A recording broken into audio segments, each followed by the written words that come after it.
Hello guys, अस्सलाम वालेकुम। आप देख रहे हैं फुली5 वर्ल्ड यूट्यूब चैनल। मैं हूं फरहान अलीम। गाइस, आज हम बात करेंगे पेल के डीसी इन्वर्टर एसी में जो एरर कोड F5 हमारे एयर कंडीशनर के डिस्प्ले स्क्रीन पर शो होता है। तो गाइस, वीडियो को शुरू करने से पहले मेरी तमाम फ्रेंड्स से दरख्वास्त है कि अगर आप मेरे चैनल पर न्यू हो तो मेरे चैनल को सब्सक्राइब करें, लाइक करें और शेयर करें। और फ्रेंड्स, साथ में बेल आइकन की घंटी को भी प्रेस कर दें ताकि मेरी हर न्यू आने वाले वीडियो का नोटिफिकेशन बर वक्त आप तक पहुंच सके।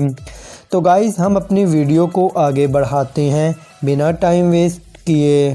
तो फ्रेंड्स, हमारे पेल के एयर कंडीशनर में जो एरर F5 हमारे इंडोर की डिस्प्ले स्क्रीन पर शो होता है, तो फ्रेंड्स ये एरर हमारे आउटडोर में जो कंप्रेसर लगा होता है, अगर उसमें फॉल्ट आ जाए, वो अपनी पूरी कुव्वत से वर्क ना कर पाए, तो इस सूरत में ये एरर शो होगा। तो फ्रेंड्स, आप इस कंप्रेसर को अच्छे से चेक करें। तो फ्रेंड्स, पहले आप इसकी फ़ैन मोटर को देख लें। अगर वो इसकी हीटिंग को अच्छे से बाहर नहीं निकालती तो हमारा कंप्रेसर वोल्टेज बढ़ाकर बंद होगा। तो फ्रेंड्स, अगर वो उसके आप कैपेसिटर को देखें या उसके कैपेसिटर को चेंज करके हम उसकी ब्लोअर को, उसकी हीटिंग को चेक करें, क्या वो हमारे आउटडोर का जो फ़ैन है वो हमारे कंडेंसर की आउटडोर की जो हीटिंग है वो सही से बाहर निकाल रहा है। अगर वो सही से बाहर निकाल रहा है तो ठीक है, या फिर इसकी जो गैस कम हो जाए तो इस सूरत में भी ये एरर शो होगा। फिर भी हमारा कंप्रेसर हीट होकर बंद होगा। अगर इसकी गैस भी पूरी है तो फ़ैन मोटर, जो आउटडोर की फ़ैन मोटर है, वो भी अच्छे से इसकी हीटिंग को बाहर निकाल रही है। और तो हमारे आपने फिर इसके जो कंप्रेसर है, आपने इसको अच्छे से चेक करना है। आपने इसका कैपेसिटर जो इसके ऊपर लगा होता है 45 UF का, तो फ्रेंड्स आप उसे भी अच्छे से चेक करें, उसे आप तब्दील करें।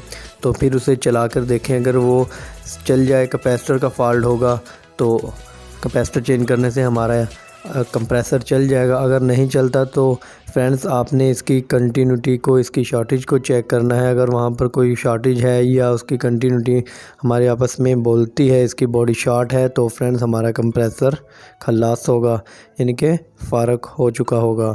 तो फ्रेंड्स, जब हम तमाम चीज़ों को अच्छे से देख लेंगे, चेक करेंगे कि ठीक है, अब हमारी सब चीज़ें ठीक हैं, तो हमारा कंप्रेसर सही से वर्क नहीं कर रहा, वो अपनी पूरी पावर से, अपनी पूरी कुव्वत से नहीं चल रहा, तो फ्रेंड्स तो फिर आपको इस कंप्रेसर को चेंज कर देना चाहिए। इसकी जगह आपको न्यू कंप्रेसर लगा देना चाहिए।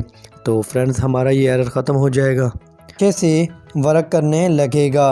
हाँ, तो गाइज़, अगर आपको मेरी ये वीडियो अच्छी लगी हो तो इसे लाइक करें, शेयर करें और कमेंट्स बॉक्स में मुझे ज़रूर बताएं कि मेरी ये वीडियो आपको कैसी लगी। तो गाइज़, मिलते हैं एक नेक्स्ट वीडियो में नई मालूमात के साथ। खुदा हाफिज़।